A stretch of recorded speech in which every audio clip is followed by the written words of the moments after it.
Le 16 juin, chaque année, l'Union africaine et ses partenaires célèbrent la journée de l'enfant africain pour commémorer donc ce massacre de plusieurs dizaines d'enfants en 1967 aux États-Unis, en Afrique du Sud, qui protestaient une éducation qui visait à renforcer le régime de l'apartheid. La 26e édition de la journée de l'enfant africain est placée sous le thème « Crise et conflit, protégeons le droit de tous les enfants ». Un thème d'actualité au vu des crises justement qui sévissent en Afrique et dont les enfants sont les plus grandes victimes. Mesdames, Messieurs, bonsoir et bienvenue sur le plateau, sur le débat d'ITV. Et justement pour débattre ce thème, nous avons donc reçu sur ce plateau plusieurs invités que je vous le présente. Bonjour, messieurs et dames. Bonjour. Voilà, chers téléspectateurs, vous aussi, vous aurez la possibilité donc de participer à ce débat d'un moment à l'autre en utilisant simplement un numéro qui va apparaître donc au bas de votre écran. Je rappelle le 20235, le 93 0010 80. Alors, chers invités, je commence par ma gauche, ma droite, j'allais dire, au bout. Je vous laisse la parole de vous présenter aux téléspectateurs de la télévision.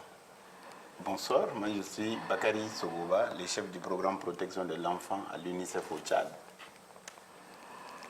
Madame Rateba Françoise, assistante principale au ministère de l'Action sociale et particulièrement à la direction de l'enfance. À ma gauche. C'est Ngakutu Ngarassima Alexis, sociologue, consultant indépendant. Bonsoir. C'est Dr Malaika, je suis administratrice des services communautaires auprès du Haut Commissariat des Nations Unies pour les réfugiés au Tchad. Merci et bienvenue sur ce plateau. Merci d'avoir aussi accepté notre invitation pour débattre avec nos amis téléspectateurs sur ce sujet qui est donc d'actualité importante. Alors, je vais donc demander donc la première question à monsieur le représentant de l'UNICEF. Monsieur, que vous inspire donc le thème de l'année qui est donc crise et conflit, protégeons le droit de tous les enfants. Et merci pour cette question. Et tout d'abord, avant de commencer, permettez-moi de saisir cette opportunité pour remercier ITV de nous avoir donné cette opportunité de nous retrouver ici pour discuter d'un sujet d'actualité qu'est la question de protection de l'enfant dans les situations de crise. Pour revenir à la question, vous m'avez demandé qu'est-ce que cela m'inspire. Je pense que ça nous permet d'aller aux profondeurs de l'histoire et se faire des rappels. Il y a 40 ans de cela, les enfants à COT ont été massacrés du fait qu'ils étaient tout simplement en train de réclamer leur droit de ne pas être enseignés en African Air, mais de bénéficier d'une éducation de qualité. Ces élèves ont été massacrés. La communauté internationale a décidé désormais de commémorer cette journée pour que justement ceux qui sont les intervenants dans le domaine de la question de l'enfance aident à rappeler les uns et les autres que les enfants ont des droits et que ces droits doivent être protégés à tout moment et à tout temps, et que plus jamais ce qui s'est passé à Soweto n'arrive aux enfants. C'est cela que cette journée m'inspire. Docteur Malaika, vous représentez ici l'OASR. Alors, le thème de cette année met au devant la condition de l'enfant en période de crise, conflit. Vous qui travaillez au contact de ces enfants réfugiés et retournés, que vous inspire ce thème? Merci beaucoup. Je pense que pour commencer, ce que je peux dire en quelques mots, en regardant le mandat du Haut Commissariat des Nations Unies pour les réfugiés, le HCR a un mandat qui coordonne un peu l'intervention ou l'action humanitaire pour protéger les réfugiés d'une part, mais trouver aussi des solutions aux problèmes des réfugiés. Et comme vous le savez, en période de crise et de conflit, la plupart des populations affectées sont constituées par des enfants et des femmes.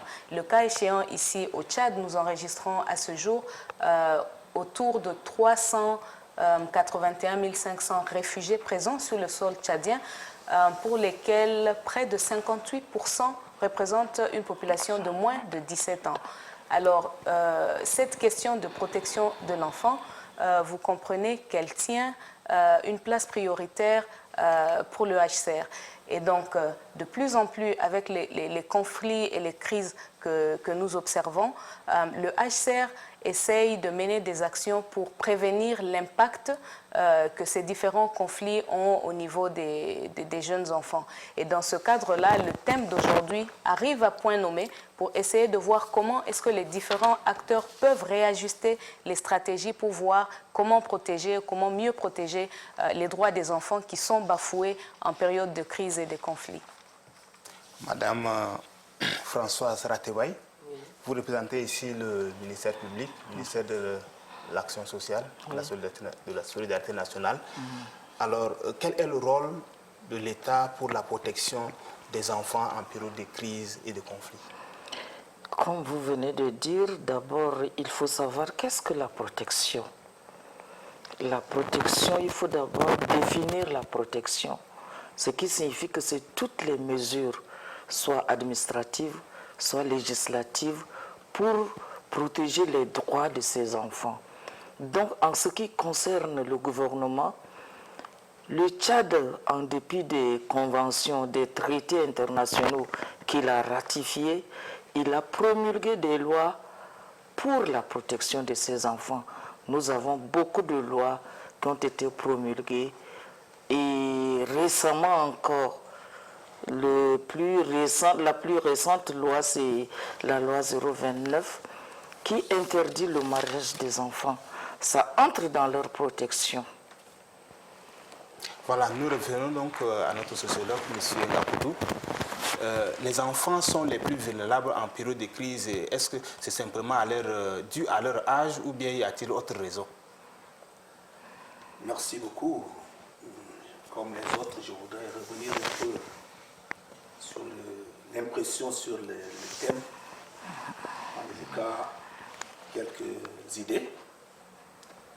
Parce qu'à travers ce thème, qui a été commandité, je crois, sur l'étude continentale menée en 2015, c'était justement pour mesurer l'impact des conflits et crises sur les enfants.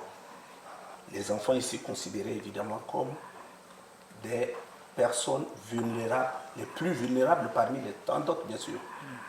Donc, les enfants, dans une société, vous le savez, les enfants sont sous la bannière des parents. C'est à partir de la famille, c'est les parents qui sont la sécurité des enfants. Dès lors qu'il y a déjà des périodes de crise, de conflit, il y a dislocation, les gens sont allés on n'arrive plus à reconstituer la famille là, parce que chacun va de son côté.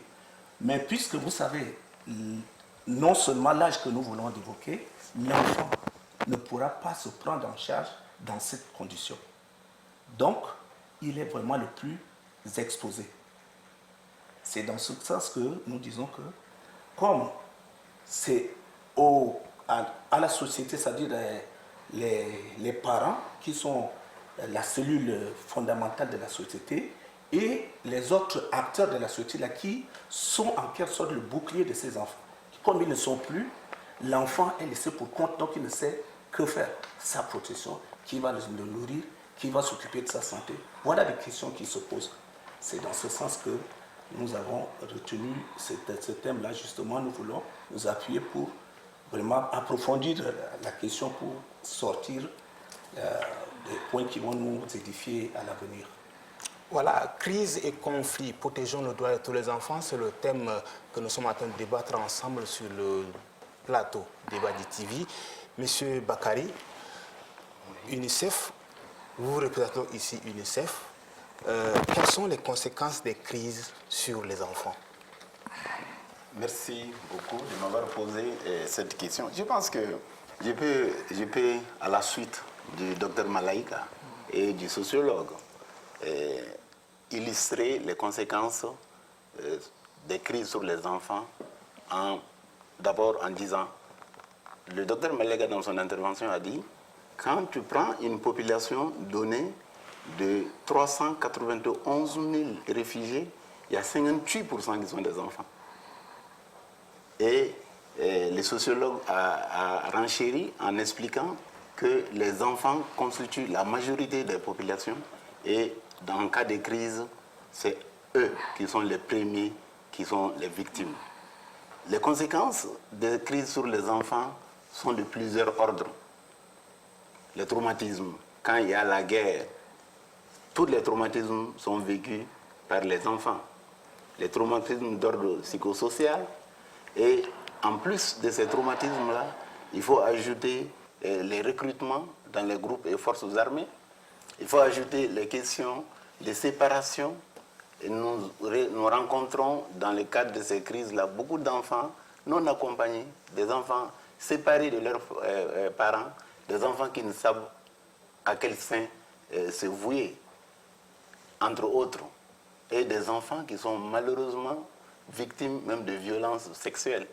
Il y a notre maman qui faisait allusion tout à l'heure à une loi sur le mariage d'enfants. Dans un contexte donné où le mariage d'enfants est pratiqué, quand il y a crise, cela s'exacerbe et les enfants sont de plus en plus exposés à ce genre de situation. Les conséquences des crises sur les enfants, il faut tout juste dire que c'est incalculable. Alors, vu les conséquences, qu'est-ce que le HCR peut donc entreprendre comme action pour tenter de sauver ces enfants? Merci pour la question, je pense qui est assez pertinente. Le HCR intervient sur 3 axes, particulièrement en termes de réponse. Donc nous avons l'identification. Et dans l'axe d'identification, nous identifions les enfants qui ont des besoins spécifiques, particulièrement les enfants non accompagnés, les enfants séparés, qui sont des enfants qui n'ont aucun adulte dans l'entourage et qui sont les plus exposés aux différents risques. Et dès l'arrivée, dès qu'il y a afflux massif, le HCR s'occupe de l'accueil, du screening. Le HCR essaye d'assurer que les enfants sont enregistrés, qu'il y a une documentation sur la situation de ces enfants, mais en même temps, il y a un second volet qui est la réponse où on prend des mesures immédiates sur les problèmes qui ont été identifiés. Ça peut être des besoins en termes d'accès aux services sociaux de base tels que l'alimentation, le logement, la santé, l'éducation aussi. Et ça, ce sont des différents programmes que le HCR met en place. Et pour finir, un 3e axe qui est très important, c'est la question de prévention. Dans les différentes activités que le HCR auprès du gouvernement tchadien, bien évidemment, parce que nous travaillons avec la Commission nationale d'accueil et de réinsertion des réfugiés et des rapatriés ici au Tchad, met en œuvre. Nous avons des actions de prévention, par exemple, contre les problèmes de protection de l'enfant, les problèmes des violences sexuelles et basées sur le genre, les questions même de prévention de la séparation de certains enfants de leurs parents, parce que quand ils arrivent, ils sont nombreux, il y a des enfants qui se perdent dans les camps, et donc on met en place des mesures pour essayer de prévenir et de minimiser ces risques-là. Et à un plus haut niveau, je pense que les différents acteurs, y compris le HCR, s'impliquent en termes de plaidoyer. Parce qu'en fait, ce que nous recevons, ce que nous voyons au niveau des enfants réfugiés, ce ne sont que des conséquences. Mais en fait, il faut aller à la base pour comprendre que, tel qu'on l'observe à ce jour en Afrique, les causes profondes des conflits et des crises viennent de divers facteurs. Et si nous voulons mieux prévenir, nous devons comprendre les causes. Et donc les causes peuvent être d'origine sociale ou d'origine économique ou politique, culturelle et même religieuse, tel qu'on est en train de le vivre à ce jour. Et donc la meilleure compréhension de ces causes profondes permettent aux différents acteurs, y compris le HCR, de mieux prévenir. Et ça reste un volet très important pour minimiser de façon pérenne l'impact sur les enfants réfugiés. Monsieur Ngakotou, vous êtes sociologue. Quelles sont les conséquences des crises sur un enfant? Il va sans dire que quand il y a un événement, il y a une crise, comme nous l'avons si bien évoqué, c'est les enfants qui sont les plus exposés. J'essaierai de répéter. L'enfant a besoin d'avoir une vie saine d'abord, d'aller à l'école, de se soigner, de se nourrir. Dès lors qu'il y a ces événements, ces droits les plus élémentaires là disparaissent. C'est dans ce sens que vous voyez les acteurs, certains acteurs comme les humanitaires viennent d'évoquer, sont obligés de venir en secours pour combler en quelque sorte ce vide. Mais ils ne règlent pas tout le problème. Voilà le problème que nous voulions. Parce qu'ils viennent évidemment pour pallier à ces manques-là. Pour sauver des vies. Exactement. Mais peut-être que les moyens limités ne permettent pas à ces institutions-là d'arriver au bout de ce que nous attendons. Parce que là, un enfant qui a besoin de reconstituer sa famille biologique, par exemple, parce que l'enfant veut toujours se retrouver entre ses parents. Tout à fait. Et s'il n'y en a pas, il faut en créer pour peut-être éviter le traumatisme psychologique, les problèmes qui peuvent surgir. Mais si vous n'arrivez pas à faire cela, ça constitue encore d'autres problèmes qu'il faut chercher à résoudre. Donc, devant les difficultés que nous voyons, peut-être évolutivement, nous arriverons à voir comment on peut apporter. Mais les enfants, comme on le dit là, ils ne pourront pas, c'est pas les actions disparates que nous sommes en train de faire là qui pourraient arriver à limiter la souffrance des enfants. Rateboy Françoise, les crises centrafricaines ont donc causé d'énormes dégâts. Il y a le Tchad a enregistré des milliers de retournés. Dans la plupart, il y a les enfants. Mais qu'est-ce que l'État est en train de faire pour la protection de ces enfants qui sont de retournés aujourd'hui et qui vivent encore sur le pays? Merci. Pour la crise de la Centrafrique, le Tchad a enregistré à peu près 1155 ENA, c'est-à-dire les enfants non accompagnés et les enfants séparés. Et dans ce sens, le Tchad, le gouvernement a créé des centres de transit et d'observation, des centres d'accueil, par exemple à N'Djamena ici. Nous avons eu le centre de transit et d'observation au centre social numéro 3, au centre social numéro 7, à Gueui, au centre social numéro 9, et l'ancienne direction de l'action sociale d'AS, à côté du 3e commissariat. C'est là où nous avons logé ces enfants. Et leur prise en charge était assurée conjointement avec l'UNICEF et le HR. Entre-temps, nous avons fait leur prise en charge sanitaire, alimentaire, et certains même étaient inscrits à l'école. Par exemple, à EPICA, plus de 50 étaient inscrits déjà à EPICA. Et à l'issue de ça, 5 doivent avoir déjà leur bac en ce moment. Et ensuite, quand ils étaient là, nous avons cherché à faire la recherche familiale à travers des photos. Nous avons fait appel à la Croix-Rouge qui venait filmer les enfants ici. Et il y avait encore au sud d'autres centres de transit. Nous avons amené ces photos au sud dans les centres de transit, afficher ces photos.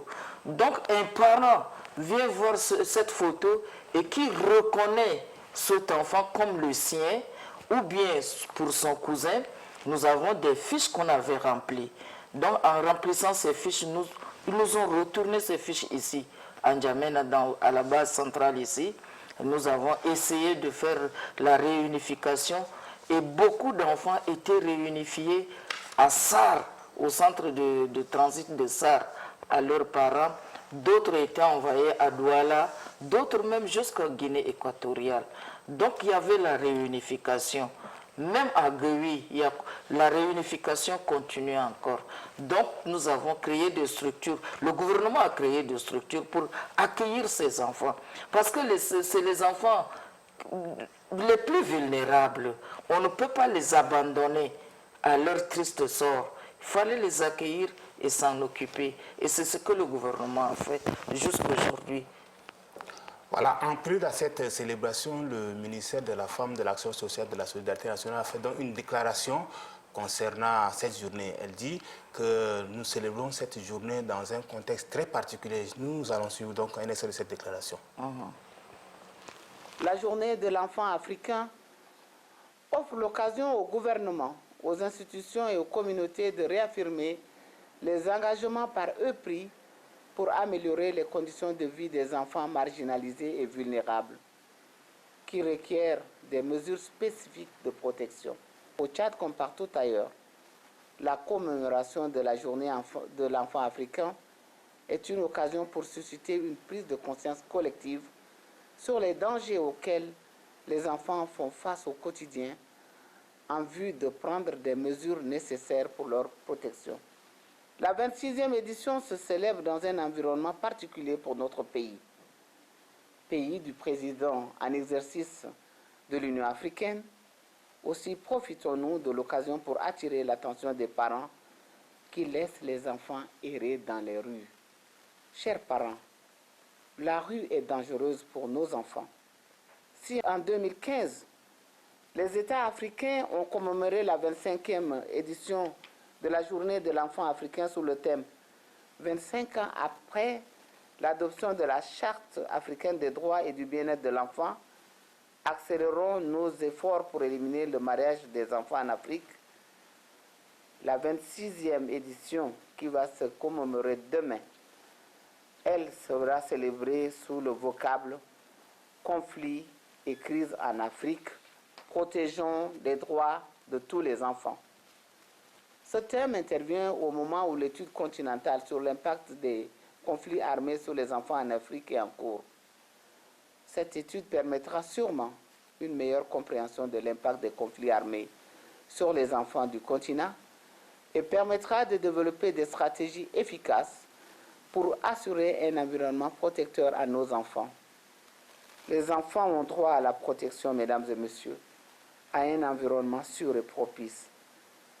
Il est impératif qu'un tel environnement soit créé pour chaque enfant afin de lui permettre de grandir et de se développer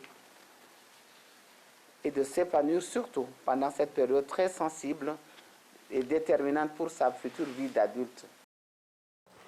Ngarmbatna Odimoy Soukat, ministre de la Femme, de l'Action sociale et de la Solidarité nationale.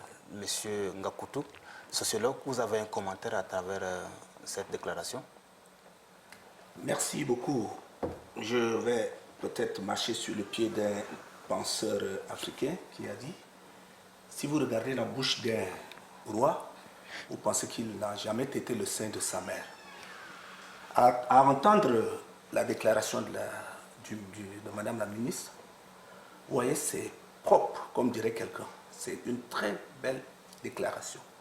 Et c'est ce qui se fait, évidemment, parmi tous les acteurs qui essaient de lutter ou alors font des efforts pour amenuiser les problèmes que nous sommes en train de vouloir poser ici. Le vrai problème qui se pose part de cette hypothèse qui consiste à vouloir prendre des décisions, de bonnes déclarations, mais l'application ou alors l'applicabilité de ces pose problème. Et voilà le nœud du problème. Vous avez suivi, nous avons suivi tous ensemble. Cette déclaration ne souffre de rien du tout. Mais dites-moi si, dans les faits, est-ce que cela va se faire ressentir quoi? C'est ça le vrai problème. Je ne voulais pas aller plus loin parce que de deux côtés, j'ai les gens qui bec et ongles sont en train de lutter pour nous aider. Mais on a fait le tour dans les camps des réfugiés. Peut-être parmi nous autres, on a aussi été des réfugiés. On ne sait pas. Mais ce que nous avons vécu, l'UNICEF, l'HCR, l'UNICEF comprennent que la difficulté est là. Et c'est parce qu'il y a cette difficulté que nous sommes en train de parler, de revenir sur ce thème aujourd'hui. Et peut-être vers la fin, il n'y aurait pas de fléchette. On va rester sur la logique pour aller jusqu'à... Voilà, je voudrais donc... Sur ça, est-ce que je peux me permettre de dire un mot aussi en lien avec la déclaration de Madame la ministre? Je crois que Madame la ministre, dans son intervention, a dit ce qui a été fait. Mais elle a fait allusion aussi au fait qu'il existe des problèmes de protection ici. Et il a dit, j'ai noté ici, chers parents, ne laissez pas vos enfants dans les rues. La rue n'est pas le lieu. Et cette célébration se fait dans un contexte particulier et un contexte particulier dans lequel le Tchad est le président de l'Union africaine, ce qui constitue beaucoup de responsabilités. Donc pour moi, son intervention, c'est vraiment une sorte d'invitation à l'action. Et c'est ce que moi j'ai senti dans l'intervention. Vous revenez, Je veux revenir, si vous me permettez bien sûr, oui. Une seconde. 20 secondes. Je voudrais dire ceci. L'État est celui qui doit en principe s'occuper, réguler ce que nous sommes en train de poser comme problème aujourd'hui. Si aujourd'hui vous voyez l'état de paupérisme par-ci, les conflits par-là, ça ne sort nulle part ailleurs. C'est l'État même qui doit mettre la bouchée double pour que ces genres de situations-là disparaissent. On ne peut pas compter sur les parents du moment où les parents n'ont pas les moyens. Vous essayez de voir un peu, vous avez fait le tour dans la ville, vous avez vu. Je crois qu'aujourd'hui, même jusqu'aujourd'hui, il y a des parents qui n'ont pas gagné par exemple leur salaire. Donc, le parent pauvre, est-ce qu'il va avoir, parce que l'enfant veut ne fût-ce qu'avoir à manger par jour. S'il n'arrive pas à trouver à manger, pensez-vous qu'il va rester toute la journée dans la maison? Ok, docteur Malek a voulu aussi de parler. Oui, je crois que le sujet est très, très intéressant. Mais en fait, ce que j'ai retenu de cette déclaration de Madame la ministre, c'est de comprendre en fait que la question de la protection de l'enfant ne concerne pas uniquement les institutions. C'est une question qui commence au niveau de la cellule familiale. De la cellule familiale à la communauté. De la communauté aux structures éducatives, les structures religieuses et les institutions. C'est tout cet ensemble qui peut garantir un environnement de protection favorable pour l'épanouissement des enfants. Et l'appel ici, c'est vraiment de rappeler à toute personne, tout individu adulte, quelles que soient les causes des conflits et des crises, l'intérêt supérieur des enfants doit toujours être primordial et guider nos actions. Qu'il y ait crise ou conflit, dans les activités que nous sommes en train de mener, on doit s'assurer qu'en aucune façon, les enfants ne soient impactés négativement par tout ce qu'il y a comme cause sociale, etc., comme je l'ai dit plus tôt. Ok, restons toujours dans ce chapitre. Je voudrais donc vous demander comment l'OASR est intervenu pendant que la crise centrafricaine qui a causé donc le déplacement des milliers d'enfants vivant en situation de précarité.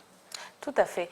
En fait, ce qu'il faut dire, c'est qu'effectivement, la crise centrafricaine, la récente crise centrafricaine, a occasionné beaucoup de déplacements des populations.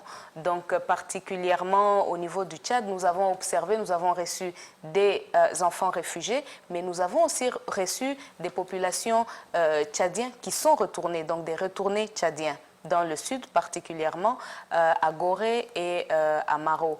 Et peut-être ce qu'il s'y est de noter ici, c'est que ce sont des populations qui se sont déplacées dans des zones où il y avait déjà des questions et des problèmes de protection de l'enfant qui préexistaient. Donc, un peu pour dire qu'ils viennent avec cet état de vulnérabilité, non seulement aggraver déjà une situation préexistante. Ça, c'est la réalité, c'est la situation telle qu'elle était. Alors, en ce qui concerne les retournés tchadiens, le HCR, en tant qu'agence de protection, a contribué auprès du gouvernement tchadien au profilage d'abord, à l'identification des retournés tchadiens. Le HCR a appuyé à l'octroi des abris d'urgence, la distribution des bâches et aussi, je pense qu'en 2015, on avait un important programme pour améliorer les moyens de subsistance des retournés tchadiens en termes d'activités génératrices de revenus, l'accès à l'énergie et j'en passe, et un programme de prévention contre les violences sexuelles et basé sur le genre. Et vous savez aussi que pour les populations retournées tchadiens, la question de la documentation est restée quand même une question clé et brûlante pour laquelle le HCR a aussi contribué auprès du gouvernement tchadien à faciliter l'octroi des actes de naissance aux retournés tchadiens. Et pour le moment, on peut dire qu'il y a des discussions toujours en cours pour voir comment faciliter l'octroi à toutes ces personnes des cartes d'identité nationale. Et je pense qu'actuellement, chaque enfant dans les sites, que ce soit à Gorée ou à Maro, qui naît, reçoit quand même un acte de naissance via soit la déclaration traditionnelle des naissances, soit via les audiences foraines que nous organisons et à travers les jugements supplétifs.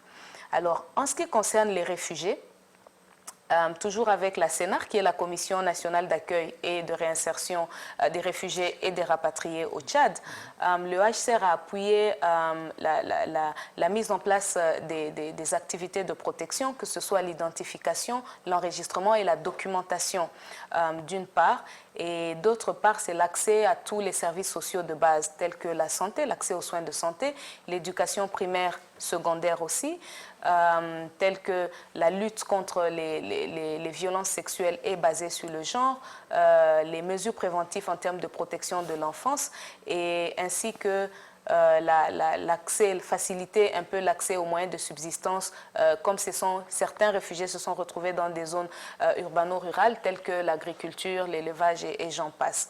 Donc je pense que ça, c'est un peu de façon ramasser les grandes actions que le HCR a pu mettre en place avec le gouvernement tchadien. Monsieur Bakary Sogoba, quel est donc le rôle de l'UNICEF dans la protection des enfants qui sont en situation de conflit et de crise? Merci de m'avoir posé cette question. D'abord, ce qu'il faut dire, quand vous prenez le terme UNICEF, c'est à l'origine, l'UNICEF, c'est United Nations Children Emergency Fund.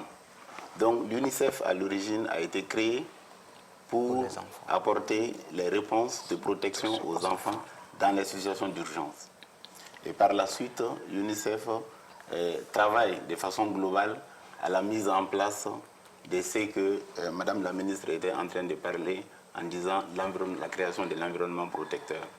De façon spécifique, en ce qui concerne le rôle de l'UNICEF et ce que l'UNICEF fait et ce que l'UNICEF a fait dans notre contexte ici, en termes de réponse à la protection de l'enfant dans les situations d'urgence, il faut le placer dans le cadre de ce que l'UNICEF appelle les principaux engagements de l'UNICEF dans les situations de crise.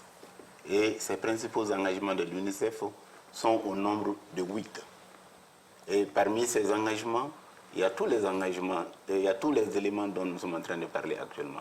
Le premier élément, c'est le fait de prévenir et de répondre à la question de séparation des enfants. Parce que dans les situations de crise, la première chose qui est vécue, c'est que quand la crise éclate, chacun va dans sa direction et les enfants sont vulnérables et sont exposés à des risques de séparation. Faire en sorte qu'on puisse prévenir cette séparation. Mais au cas où on ne peut pas prévenir la séparation, mettre en place les mécanismes appropriés pour identifier les enfants, les documenter, faire la prise en charge transitoire, travailler sur la recherche et la réunification familiale. Je crois que c'est à cela que Mme Ratebaï faisait allusion en parlant du fait qu'on a mis en place des centres de prise en charge. Le deuxième élément qui est important que je vais citer ici, peut-être que je ne vais pas donner tous les 8, mais le deuxième élément que je vais citer ici qui est important, c'est l'aspect des enfants, l'utilisation des enfants dans les conflits armés. Tous les conflits armés qui ont été vécus, pour la plupart, ce sont des enfants qui sont utilisés pour aller faire la guerre. Ils sont recrutés pour aller faire la guerre. Par rapport à ça, l'UNICEF travaille à faire en sorte que ce genre d'enfants soient identifiés, qu'ils soient démobilisés, qu'ils soient pris en charge de façon transitoire. Encore une fois, travailler pour leur retour en famille. Le troisième élément auquel je ferai allusion, c'est l'élément, la mise en place des mécanismes communautaires de protection. Parce que le dernier rempart de la protection de l'enfant, contrairement à tout ce qu'on peut dire, c'est la famille, ce sont les communautés. Personne ne viendra de nulle part pour venir garantir de la protection aux enfants. Les gens, comme les autorités, peuvent mettre en place le cadre institutionnel. Mais, en fin de compte, ça appartient aux communautés de mettre en place les mécanismes communautaires pour apporter les réponses les plus appropriées. Je vais m'en arrêter là pour le moment. Ok, je vais donc me retourner vers le sociologue. Si vous permettez, je peux compléter, M. Bakary. Oui, allez-y. Dans le cadre de mise en place des structures communautaires, par exemple au Darfour, la direction a mis des garderies communautaires au sein des camps de réfugiés pour les enfants. Et ensuite, il y a 20 comités de parents communautaires qui sont formés et sensibilisés dans le cadre de la prise en charge psychosociale des enfants. Monsieur le sociologue, monsieur Ngakoto, vous êtes sociologue, comment est-ce qu'on peut prévenir donc les troubles psychologiques envers l'enfant qui est en situation de crise, par exemple? Merci. C'est presque la synthèse de ce que nous venons de dire. Parce que l'enfant étant déjà dans cette situation, vous avez vu, les causes sont nombreuses. Tout à l'heure, notre M. Bakary venait de dire que l'UNICEF essaie de créer, de soit prévenir ou créer des conditions pour récupérer les enfants. Donc, prévenir, ce terme, ce n'est pas bien indiqué pour l'UNICEF parce que l'UNICEF n'en a pas les moyens. Parce que, prenons par exemple le cas des guerres. Oui. Qu'est-ce que l'UNICEF peut faire pour prévenir? Parce que l'UNICEF viendra peut-être qu'en sapeur-pompier, mais ne pourrait pas venir avant pour dire aux belligérants d'arrêter, parce que, ou bien demander aux belligérants d'arrêter, ils vont mettre des structures prévisionnelles avant que vous ne commenciez, ça c'est impossible. De deux, au niveau des HR, et je n'ai pas voulu sauter, parce que les enfants soldats, lesquels qui les recrutent, si aujourd'hui vous entrez partout là où il y a les regroupements des hommes en tenue, vous allez trouver les enfants soldats. Faites le tour. Du côté du HR, je voudrais dire, les enlèvements d'enfants, quelquefois, ça se passe dans les camps. À moins que je ne veux pas m'inscrire, mais les études ont démontré que les enfants, ça peut être dans les rues, dans les camps des réfugiés, dans les communautés. Donc, c'est tout le monde qui est engagé dans ce côté, dans ce comment-là, pour de différentes manières créer les conditions pour peut-être réparer le tort que nous-mêmes nous avons créé, parce que c'est les adultes qui ont créé la condition là, les conditions pour que les enfants là vivent dans cette situation de psychose ou bien de traumatisme qu'on est en tête. Donc, l'enfant sortant d'une communauté donnée, avec une culture, donc il faut maintenant le ramener, comme la démarche que M. Bakary vient de démontrer, il faut le ramener pour qu'il se retrouve dans son milieu d'origine. Ça ne va pas être comme au début, comme au départ, mais quand l'essentiel est déjà réuni, il se retrouve quand même, et peut-être certaines séquelles vont partir, mais réparer à 100%, ça va être... Si je pense que je vais juste réagir un peu au propos de M.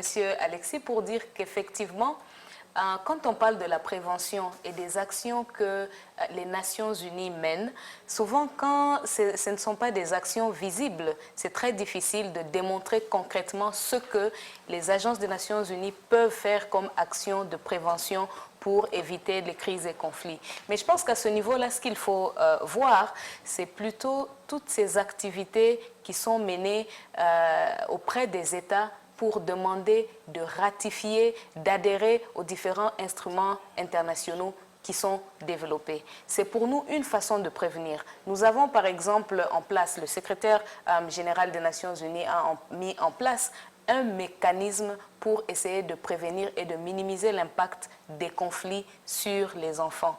C'est une résolution qu'on appelle la résolution 1612. Peut-être que mon collègue de l'UNICEF va aborder sur la question. Mais le fait qu'on interdise que pendant les conflits, les États qui prennent part au conflit ne doivent pas attaquer les hôpitaux, ne doivent pas attaquer les écoles. C'est dans le souci de préserver au moins les droits des enfants, l'accès à l'éducation, le droit à la vie, le droit au développement, le droit à la survie, le droit à la santé. Et donc c'est à ce niveau-là qu'on peut parler plutôt de prévention. Et pour revenir sur le deuxième point qui concerne le recrutement dans les camps, je ne sais pas si... Je pense que pour le HCR, en fait, La création même des camps pour nous est une façon d'essayer de créer un environnement protecteur favorable.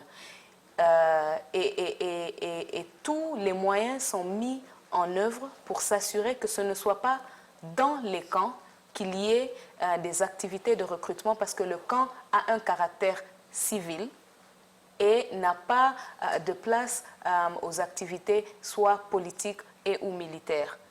Ça pourrait arriver, c'est arrivé dans certains pays, mais le rôle du HCR, quand on met en place des camps, quand on a des écoles dans les camps, quand on a des centres de santé dans les camps, l'idée c'est vraiment de garantir que l'environnement dans lequel nous avons les enfants, dans lequel nous avons des réfugiés, puisse garantir une certaine protection aux différents enfants. Donc je pense que c'est plutôt un sujet à relativiser.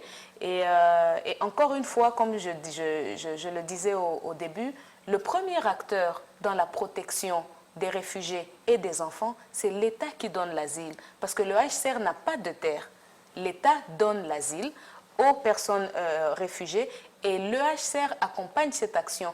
Et je peux garantir sur ce plateau que les camps ne sont pas un milieu de recrutement comme tel, mais plutôt on met en place toutes les mesures qu'il faut pour garantir en tout cas qu'il n'y ait pas ce genre d'activité au sein des camps des réfugiés. Ok, M. Bakary, vous avez quelque chose. J'essaie de dire, pour ajouter à cela, en termes de prévention, le combat que nous menons, ce n'est pas forcément à ce stade où le conflit a éclaté.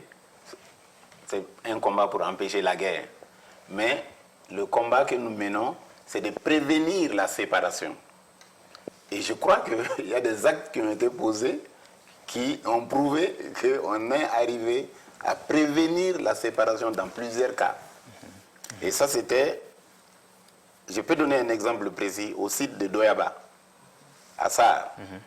Quand les populations sont arrivées, il y a des populations qui n'étaient même pas avec leurs enfants. Et les populations sont arrivées et ils ont été... Le premier travail d'identification qui a été fait a permis tout de suite à certains parents d'être directement en contact avec leurs enfants. Le deuxième exemple que je peux donner, elle a parlé de la DAS. Souvent, les gens ne voient pas l'impact des choses, mais de notre côté, un enfant de prise en charge dans ces conditions, c'est vraiment quelque chose d'extrêmement important. Les familles à l'aéroport de Bangui envoyaient leurs enfants dans l'avion pour venir à N'Djamena parce qu'eux, ils n'avaient pas de place dans l'avion. Donc, ça veut dire que déjà cet enfant est en train d'être séparé de sa famille. Parce que si l'enfant vient atterrir à N'Djamena et il n'y a pas un dispositif en place pour accueillir cet enfant, volontairement, le parent a essayé de sauver la vie de son enfant et l'enfant s'est retrouvé séparé. Et pour prévenir la séparation de cet enfant, il faut l'enregistrer à son arrivée. Quand on l'enregistre à son arrivée, on fait un minimum de prise en charge et elle a parlé des relations qui sont créées et l'enfant retourne dans une famille. On est arrivé à prévenir. Et elle a parlé des chiffres. On parle de milliers. Ce n'est pas 1, 2, 3 enfants. À ce titre, moi je pense qu'il y a justice qui doit être faite par rapport à ce qui a été produit. Pour ce qui concerne les enfants associés aux forces de groupes armés, il s'agit d'œuvres humaines. Ce n'est pas parfait. Mais sinon, le Tchad, aujourd'hui, dans le monde, est cité en exemple. Un exemple de pays parmi les rares qui avait été listé comme un pays où les enfants étaient recrutés en temps de conflit. Il précise bien en temps de conflit. À un moment donné, le Tchad est sorti de cette liste-là puisque 0 enfant dans les conflits était recruté. Maintenant, quand on trouve des cas résiduels d'enfants ou bien beaucoup d'enfants dans un temps de paix, le problème doit se poser sur un autre terrain, sur le terrain de la mise en place des systèmes, sur le terrain des questions de gouvernance.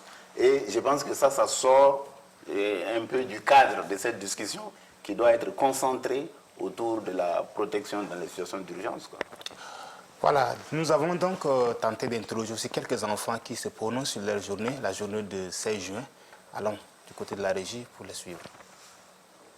La journée du 16 juin est la célébration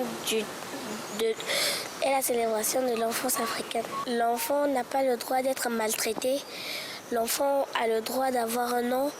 L'enfant a le droit d'être nourri, d'être habillé.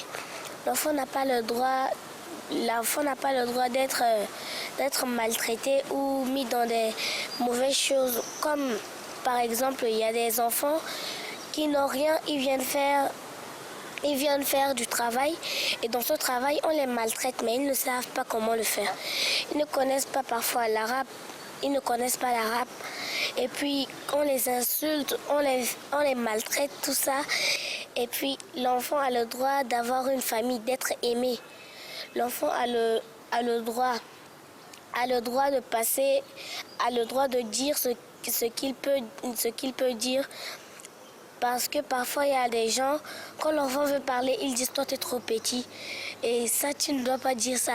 Dans les réunions de famille, parfois il y a l'enfant ne peut pas parler. On l'insulte parfois. Il y a des choses qu'on fait. L'enfant, il est rejeté, humilié devant ses camarades. L'enfant est triste, mais les gens ne savent pas. L'enfant a le même sang qui coule dans leurs veines.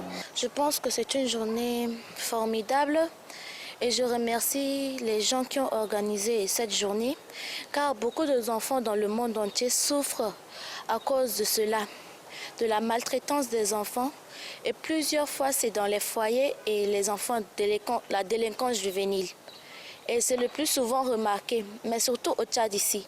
Il n'est pas considéré, maintenant ils disent la journée internationale des enfants, le droit des enfants, mais l'État ne prend pas ça malgré eux tellement important.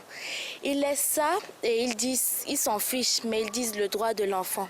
Et si nous-mêmes, les enfants, nous prenons la porte-parole et nous disons que nous sommes prêts à organiser quelque chose pour cette journée internationale, alors les grandes personnes verront l'exemple de nous. La journée du 16 juin est commémorée comme la journée internationale de l'enfant africain. Et cette journée, elle est célébrée partout dans le monde entier. Ainsi, on parle aussi de la journée du droit de l'enfant africain. Le droit de l'enfant africain est plus bafoué dans nos communautés et dans nos pays africains, car on trouve que le droit de l'enfant africain ne doit pas être comparé au droit de l'enfant européen. L'enfant africain n'a pas le droit d'aller à l'école comme les enfants européens. L'enfant africain est tout le temps malmené. L'enfant africain n'a pas accès vraiment à la vie ou à une santé meilleure parce qu'il est africain. Ce qui fait que nous sommes vraiment dans un moment de recul et c'est vraiment un phénomène très très dangereux et qui n'évolue pas vraiment dans notre société. Donc, je trouve que le droit de l'enfant africain est vraiment bafoué dans nos sociétés. Et j'aimerais bien que cette émancipation soit plutôt internationale pour que le droit de l'enfant africain soit plutôt plus considéré et plus pris en responsabilité par les autorités. Voilà, c'était donc les enfants que vous avez suivis certainement. Et nous vous disons que le téléphone ouvert pourrait donc appeler sur le 235 93 00 10 80. Le numéro s'affiche donc au bas de votre écran. Vous pourrez aussi appeler en direct pour poser vos questions à nos invités qui sont là ou bien faire vos propositions. Si vous avez des contributions, vous pourrez aussi le donner. Mais revenons sur notre plateau ici. Vous avez donc suivi les enfants qui se sont exprimés. Quel est votre commentaire, M. Bakary? Merci. Mon commentaire, c'est que je suis parfaitement en harmonie avec ce que la dernière intervenante était en train de dire, pour dire que en matière de droits de l'enfant, un enfant de Moïsala, un enfant de Philadelphie, selon la Convention relative aux droits de l'enfant, ont les mêmes droits. Cette convention ne fait pas de distinction entre les enfants d'un pays par rapport à d'autres pays. Donc par conséquent, elle a raison que les enfants africains, eux aussi, ont le droit de jouir de tous leurs droits. Et je me dis que nous tous, autant que nous sommes, c'est vers cela, c'est vers cet idéal que nous essayons de prétendre Et tous les efforts qui ont été mis en place, que ce soit le gouvernement, que ce soit le système des Nations Unies, que ce soit les indépendants, que ce soit vous les médias, le souci permanent, c'est de faire que cette égalité de tous les enfants par rapport à la réalisation de leurs droits soit une réalité. C'est pour ça que nous travaillons tous les jours. Monsieur Ngakoutou? Il n'y a pas tellement de malentendus. Mais le problème est que le véritable problème, c'est l'environnement. C'est le contexte. C'est-à-dire, les enfants ont posé leurs problèmes. Si vous vous rappelez bien, à un moment de l'histoire, les gens disaient que les enfants européens n'ont fait l'effort que de naître. Parce que dès qu'ils sont nés, ils ont tout ce qu'ils veulent là-haut. Tout est déjà là. Ils sont venus entrer dans ce que. Mais les enfants africains, nous disons que c'est Dieu qui nous donne. Donc ça veut dire que nous-mêmes, nous ne sommes pas prêts à recevoir les enfants. Donc ils sont arrivés d'eux-mêmes, qu'ils subissent. Donc c'est un peu une fatalité. Vous voyez un peu. Donc ça fait que les enfants n'ont pas les conditions requises pour évoluer. Notre devoir maintenant, c'est que faire, comment faire, nos actions concertées là, comment faire pour créer un environnement propice. Et cet environnement propice là doit être un environnement sans ces conflits et crises que nous sommes. C'est ça, le nous-mêmes, comme diraient les Allemands, de ce que nous sommes en train de chercher.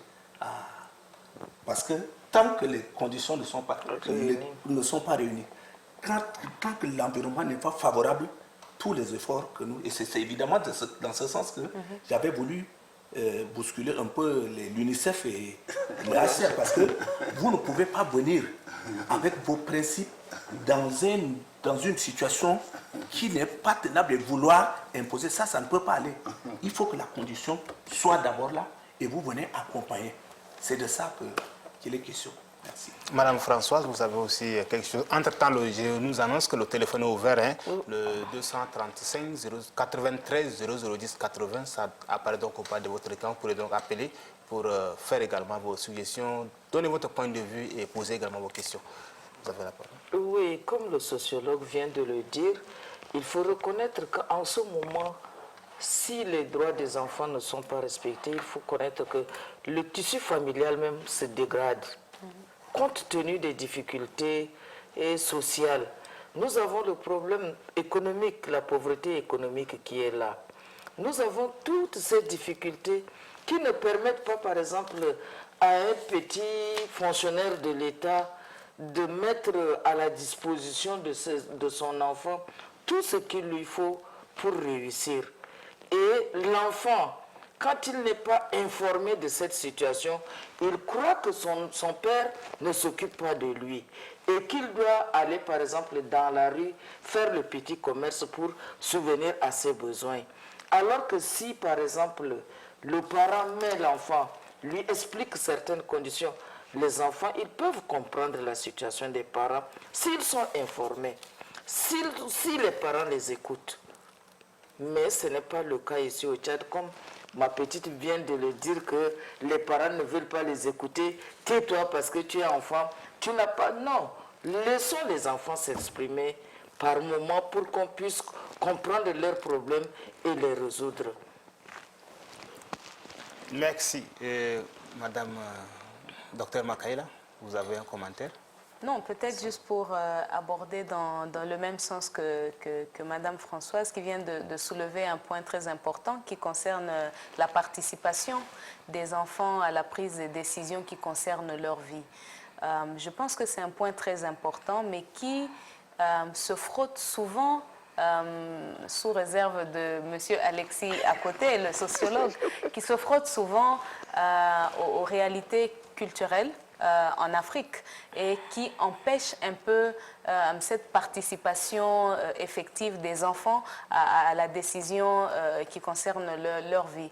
Et donc je pense que ça c'est quand même un point sur lequel on doit assez travailler, et malheureusement la plupart des interventions humanitaires ne commencent pas par des études anthropologiques ou sociologiques pour comprendre les fondements, pour comprendre la culture déjà du milieu et voir comment est-ce que des principes qu'on emmène du niveau international peuvent bien s'intégrer sans léser un peu l'esprit et la culture et les normes qui existent et qui sont acceptées par une communauté.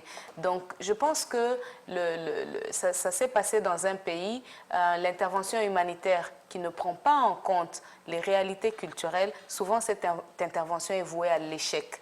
Et d'où, moi, je dirais qu'il est grand temps que l'action humanitaire soit en partenariat avec les études anthropologiques, soit en partenariat avec des études sociologiques, soit en partenariat avec toute cette documentation-là, tout ce secteur qui n'est pas encore suffisamment exploré pour comprendre qu'il y a certaines questions, certains impacts que nous voyons aujourd'hui, mais pour lesquels les causes profondes ne sont pas seulement les conflits qu'on a maintenant. Les conflits exacerbent une situation préexistante. Mais nous avons besoin, pour résoudre la question de façon pérenne, de comprendre les questions profondes qui existent déjà dans notre contexte africain.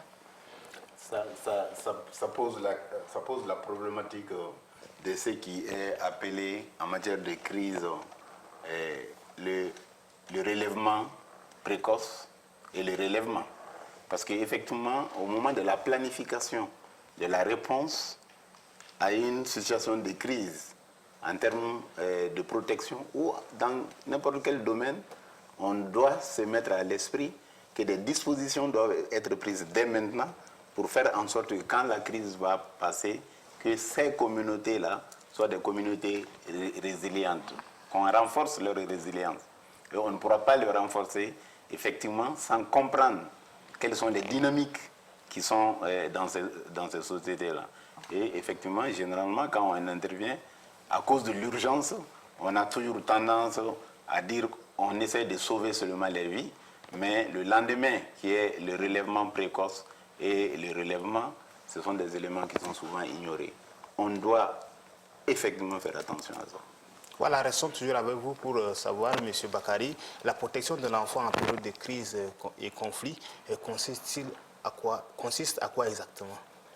Bon, je pense que c'est la protection de l'enfant en temps de conflit, ça consiste à tous les paquets que nous sommes en train de dérouler ici. J'ai fait allusion aux 8 éléments qui sont les principaux engagements de l'UNICEF en temps de conflit, qui passent par la question de la prévention de la séparation et de la réponse à la question des séparations, à la protection des enfants contre les violences basées sur le genre et à cette question sur laquelle on ne va pas cesser de revenir à la mise en place des mécanismes communautaires pour justement s'assurer qu'il y a un environnement protecteur dans la communauté et que même si les conflits passent, que cet environnement protecteur-là puisse rester. Il y a un autre aspect que je n'avais pas précédemment cité, ça c'est tout le mécanisme qui va intéresser notre sociologue qui concerne le psychosocial. Et quand vous regardez justement le psychosocial, ça nous ramène à la question qu'on était en train d'évoquer tantôt. C'est le fait que, en matière de dans une période de crise, on ne peut pas apporter toutes les réponses appropriées au traumatisme que les enfants vivent. On doit être capable de faire la part des choses. Il y a des gens qui ont subi des traumatismes, si je peux me permettre, un peu légers, que l'action superficielle des premiers secours psychosociaux va résoudre. Par contre, il y a d'autres qui ont subi des traumatismes profonds. On doit être capable de faire une analyse différenciée, de comprendre les besoins de ces groupes-là et apporter les réponses. Et si ce n'est pas possible de le faire dans notre cadre, il faut faire un référencement. En plus de cela, il y a un aspect qui est important. Et cet aspect-là est extrêmement important dans la crise que nous sommes en train de vivre au Tchad actuellement. C'est un aspect qui s'appelle l'éducation au risque des mines. L'éducation au risque des mines est un volet extrêmement important. Et j'ai dit que c'est important dans le conflit actuel parce qu'on est en train de vivre une période où il y a un nouveau type de mines qui sont les engins explosifs improvisés qui sont développés par les groupes extrémistes. Et souvent, si on ne mène pas des activités de sensibilisation en montrant un certain nombre de choses concernant ces engins explosifs improvisés, on va se retrouver dans beaucoup de situations où les enfants vont être des victimes aussi de ces mines. Il y a un aspect important aussi que nous faisons, c'est l'aspect, et sous les couverts d'ailleurs du HCR, il y a un groupe de travail qu'on appelle le sous-classeur protection de l'enfant, et l'UNICEF assure le leadership de ça avec le ministère de l'Action sociale pour regrouper l'ensemble des acteurs pour qu'on puisse réfléchir ensemble à travailler, à apporter la réponse à travers des standards de procédures que nous développons et aussi à travers des approches de mobilisation des ressources. Parce qu'éventuellement, on va arriver à cet aspect des choses. Parce qu'un des problèmes, la clé de voûte de tout ce que nous sommes en train de dire, souvent, ça va se retourner au niveau des finances. Parce que, justement, c'est la question financière qui fait que, est-ce que c'est possible de s'asseoir, de faire toutes les réflexions qui sont requises, de faire toutes les analyses différenciées, de comprendre tous les besoins. Et finalement, les moyens ne suivent pas. Voilà, nous retournons donc vers notre sociologue, Monsieur Alexis. Comment l'entourage peut accompagner donc un enfant après une crise? Je crois que ça, c'est même une question, si moi je pouvais dire, c'est une question que plus d'une personne avait déjà abordée. C'est tous les acteurs maintenant. Maintenant, comme j'avais évoqué, il faudrait que tous les acteurs convergent leur action dans le même sens pour qu'il y ait un produit. Le produit là, c'est la résolution du problème que vous venez d'évoquer. Si seulement en ordre disparate, en dispersion, on veut le faire, peut-être qu'on va créer encore d'autres problèmes. Mais l'accompagnement voudrait que c'est une mutualisation même des actions pour amener à cerner le problème et résoudre une fois pour toutes.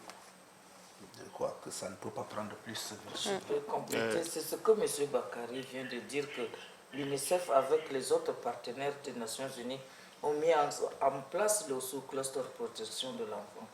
Donc là, cette structure tient des réunions mensuelles et tous les problèmes qu'ils ont, ils ressortent, ils discutent ensemble et essaient de trouver des solutions. Donc cette idée est déjà mise en place par l'UNICEF, monsieur le sociologue. Si vous permettez, je voulais ajouter un petit quelque chose. Oui, allez-y. En fait, il y a un aspect aussi très important du système. Il y a une nécessité de travailler. Tout ce qu'on dit là, ça doit être à mettre en place un système. Un des problèmes qui a été vécu ici au Tchad, entre 2014, en 2014 justement, c'est que quand les gens sont arrivés de la Centrafrique, dans un premier temps, ils ne sont pas venus tomber dans un système en place. Tu vois? Donc au même moment, on accueillait les gens, on travaillait pour la mise en place du système. Et tout ce qu'on est en train d'évoquer là, ça concerne le système. Et par rapport au système, je vais prendre un exemple. La semaine dernière, j'étais à Dakar, dans une réunion. Il y avait une discussion concernant les enfants qui sont en détention dans le cadre de la crise actuelle au Niger et au Cameroun. Les acteurs, que ce soit HCR, UNICEF, le système des Nations Unies de façon générale, avaient beaucoup de difficultés à accéder aux prisons et aux juridictions pour aller plaider la cause de ces enfants. J'ai expliqué que c'est dû au fait que chez vous, il n'y a pas un système préétabli qui est en place pour le faire. Et j'ai donné les exemples du Tchad. Compte tenu du fait que nous avons travaillé avec le gouvernement à mettre en place des systèmes, si minimes soient-ils, ça fait qu'il y a un cadre de dialogue qui est créé. Et ce cadre de dialogue permet à chaque fois qu'un enfant se trouve dans l'engrenage de la loi pénale, qu'il soit un enfant dans ce contexte d'extrémisme, qu'il soit un enfant arrêté ailleurs, ça permet de discuter facilement. Et je leur ai donné l'exemple de ce qui s'est passé ici, au moment où certaines personnes qui ont été accusées d'être associées à Boko Haram et que les femmes étaient avec les enfants. Très rapidement, le progrès de la République est rentré en contact avec les acteurs sociaux et on s'est réunis, on s'est assis, on a dit voici un problème de protection des enfants. Comment on procède? Et la solution a été trouvée. Ces enfants ont été pris en charge et quand la situation a été décantée, ces enfants ont été réunifiés avec leurs parents. Mais je vous assure, les autres pays qui sont dans la même situation, quand vous les écoutez en train de parler, le peu que vous avez chez vous ici, vous l'appréciez. Voilà, nous revenons vers Madame Françoise. Quels sont donc les défis que l'État rencontre pour la protection des enfants en période de crise, le cas des crises antérieures? Je voudrais parler donc des guerres qu'a connu le Tchad, précisément la capitale tchadienne le 2 février 2008 dernier. Les défis sont nombreux. Comme vous venez de le dire, vous avez dit que nous sommes en situation de crise, c'est pendant la crise. Donc les enfants, par exemple, le 2 février 2008, ces enfants ont fait un déplacement à Kousséri. Et c'est à Kousséri que nos partenaires, l'UNICEF, le HR, ont fait leur prise en charge alimentaire, sanitaire, de l'autre côté. Et c'est plus accentué qu'à Kousséri qu'ici à N'Djamena. Monsieur Ngakoudou, vous avez également vécu certainement ce moment. Si vous avez un commentaire. Je crois que c'est un mauvais souvenir, hein? Un très mauvais souvenir. Parce que c'était le moment où ce problème, pour moi, j'ai pensé que les gens ont subi aussi la même situation. Et c'est pour ce faire qu'ils ont orienté le thème là. Parce que, évidemment, si vous avez vu comment les gens vivaient la situation ce jour, arrivé au niveau du pont, la traversée seulement, vous avez déjà toute la situation entre les mains. De l'autre côté, les gens, parce que moi je ne suis pas allé au Cameroun, mais on a déjà eu des informations. Quand je veux entrer dans les camps, j'ai un peu peur, mais la HR reçoit l'UNICEF. Mais dites-vous bien, l'habitude, comme on avait dit, tout est fonction de la culture. Nous avons une habitude chez nous ici, sortir les enfants, on les a habitués d'une certaine manière.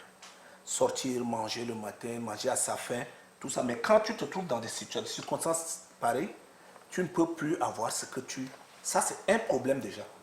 Quand bien même l'effort est là pour essayer de régler le problème, on ne le règle pas totalement. Parce que si je peux calculer un peu les grammes de nourriture qu'on donne, vous avez un barème pour ça. Et ça, c'est insignifiant par rapport à ce que nous, en temps normal, nous utilisons. Or, la vérité de celui qui est perdu dans le désert, c'est le chemin qui peut l'amener à un ruisseau. C'est ça, sa vérité. Tout ce que vous aurez dit. Donc, l'effort est là. C'est pourquoi tout à l'heure, en vous disant que vos efforts sont là, mais les efforts sont vraiment limités. Donc, ça fait que c'est un choc. Les gens ne veulent plus revivre cette situation. Voilà pourquoi nous sommes là. Nous voulons, si c'est une prière, nous voulons tous s'asseoir, dire notre prière pour que plus jamais il n'y ait de conflit au Tchad Et dans le monde. Partant dans le monde, pour que les enfants retrouvent leur milieu naturel, paisible là, pour peut-être vivre en tous leurs droits, quoi. C'est ça. Très rapidement, mais je n'ai pas vécu la crise de 2008, mais je ne saurais commenter sur la crise de 2008.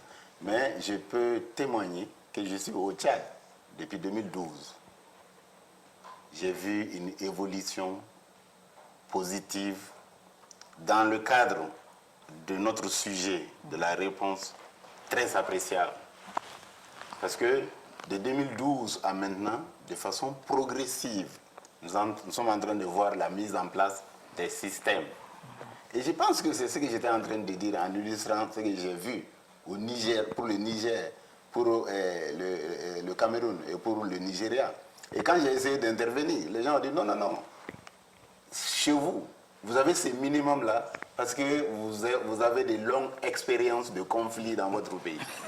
Donc j'imagine que ce qui s'est passé dans le temps ne va pas se passer dans l'avenir, compte tenu du fait qu'il y a des piliers, des jalons qui sont en train d'être plantés et nous devons continuer à les accompagner, à les nourrir et certainement le meilleur est à venir, quoi. Bien, le temps nous prend donc à la gorge. Nous allons très rapidement tenter de conclure notre débat sur la crise, sur les crises et conflits, protégeant le droit de tous les enfants. C'est donc à l'occasion de la journée de l'enfant africain que nous sommes en train de débattre de ce sujet. Madame Malaika, vous représentez donc ici l'OASR. Très rapidement, votre dernier mot.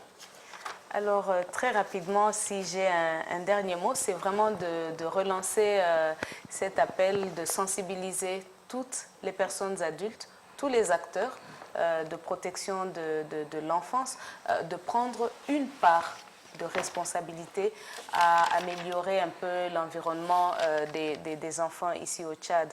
Et particulièrement pour le HCR, c'est vraiment de lancer un appel à toute la population tchadienne d'être assez solidaire avec les enfants réfugiés. Et nous avons lancé depuis quelques jours, depuis le début du mois de juin, une campagne de signature des pétitions en termes de solidarité avec les réfugiés et particulièrement aussi avec les enfants réfugiés.